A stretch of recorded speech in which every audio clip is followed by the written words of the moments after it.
Hi, this is a quick tutorial for bump mapping, not bump mapping, we'll get to that a bit later, for creating a watermark. So what you'll need for this tutorial is a thing called the GIMP, and you can just Google that.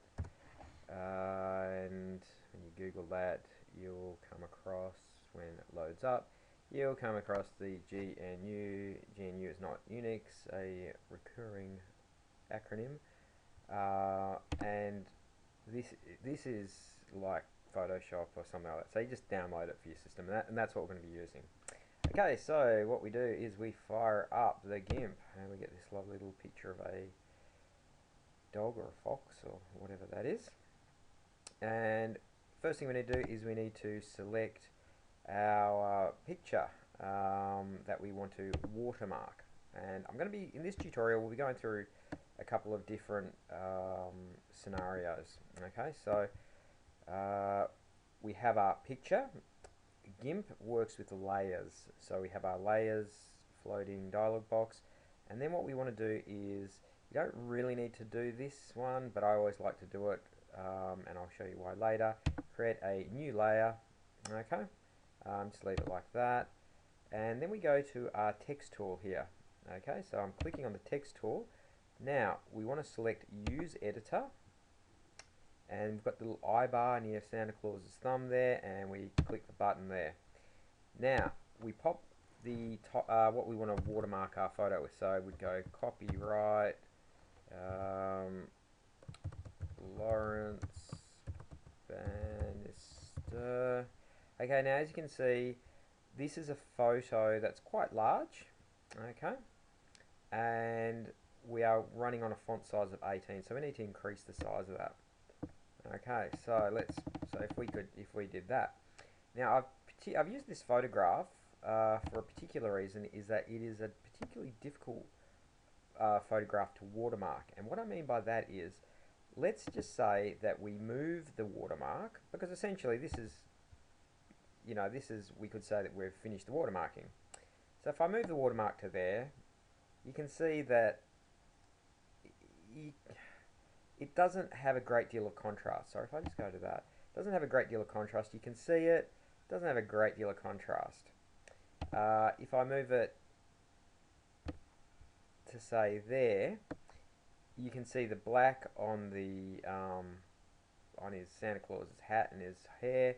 Gets a bit of a struggle though in the dark purple of his chair. So what can we do about that? Well, you'd think that, okay, let's just change the color. So we change the color to white, and of course that doesn't work because I wasn't selected in there. Okay, we change the color to white,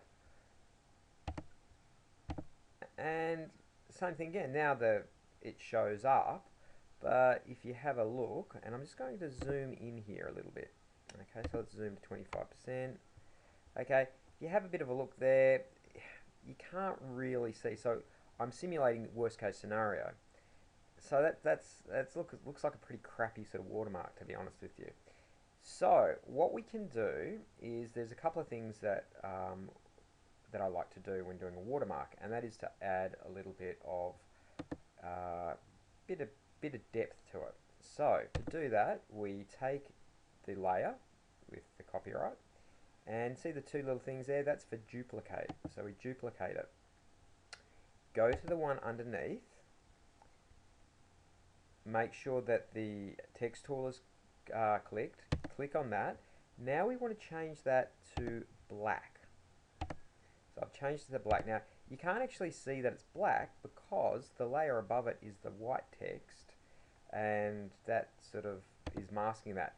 Now if I go and I clicked on the move tool, and if I go and click on the, I was on the second layer, I clicked the move tool. Now using my arrow keys, I'm going to push the down arrow maybe 1, 2, 3, 4, 5, 6, 7, 8 times, and then the right arrow 8 times. 1, 2, 3, 4, 5, 6, 7, 8. Now if you have a bit of a look at that, that is now infinitely more visible than either the white by itself or the black by itself. So what we've done is we've now made this a lot more visible. Now this is, I guess, an acceptable watermark. What we can do is, what I'm going to do now is you take the top layer, right click, and we merge down, okay? And that just combines what we're working on into the one layer. So instead of having two layers with the black and the white text, they're all one layer. And then what we can do is we just drop the opacity down to about 50, okay? And then when we make it, when we go to this, we now have a glorious looking watermark which we can then place anywhere, and it kind of looks maybe a little bit cool, okay, and it's highly visible.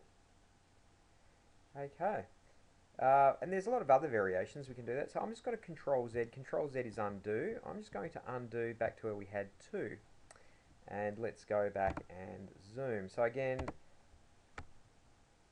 one other thing we can do is we can take this bottom one, so this is the black, and we can apply a blur to it. So we go to Filters, Blur, Gaussian Blur, or Gaussian, or however it's pronounced, and just eyeballing it. I've done this a few times, so it's probably going to be about 25 maybe, yeah, 25.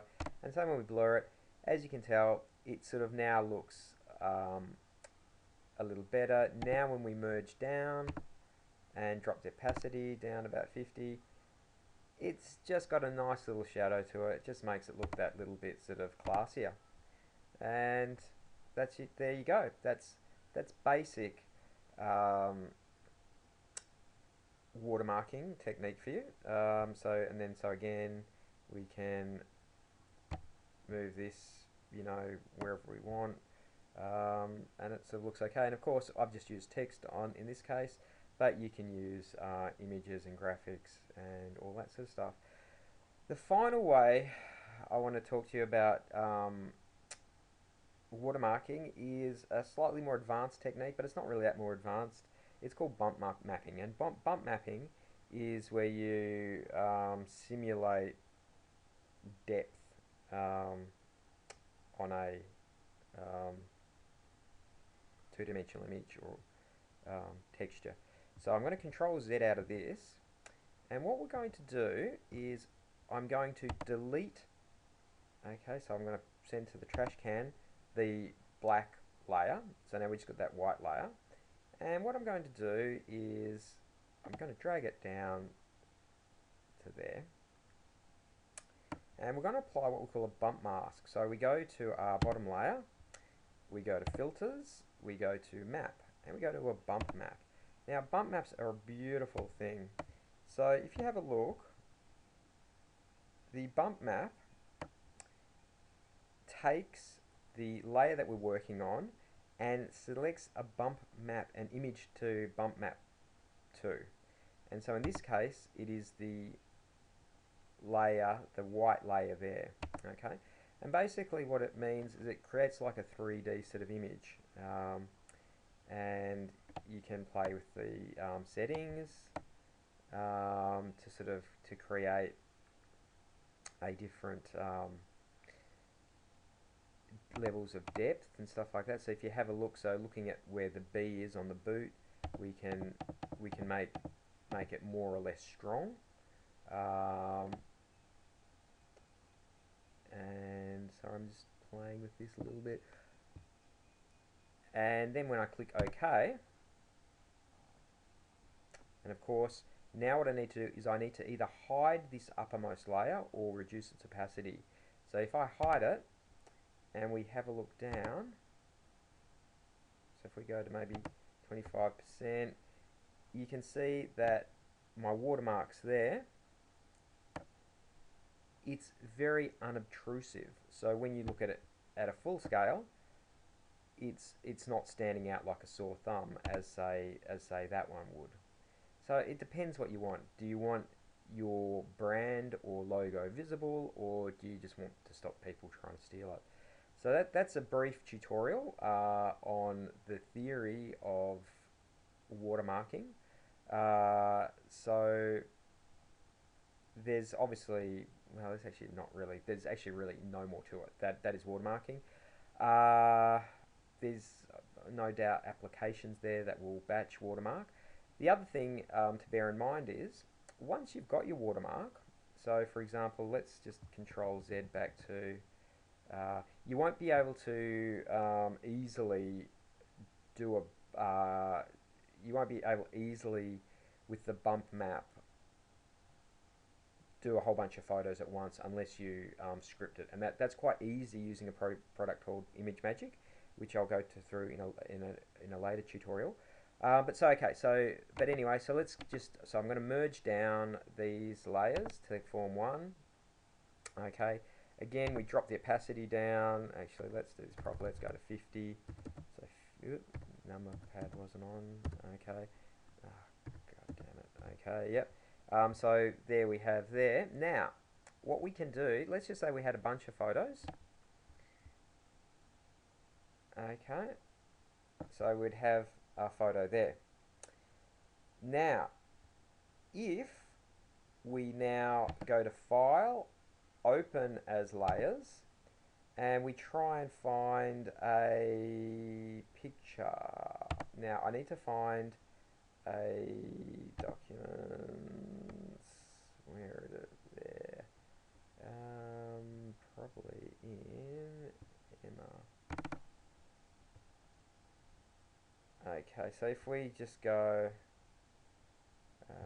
these are all.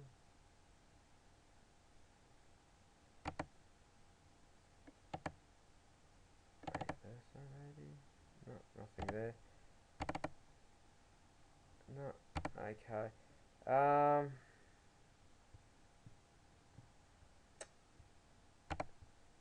Okay, so if we go Tim, no, not that one. Transfer maybe. Okay, so what we want to try and do is to try and find a photo that we're going to use.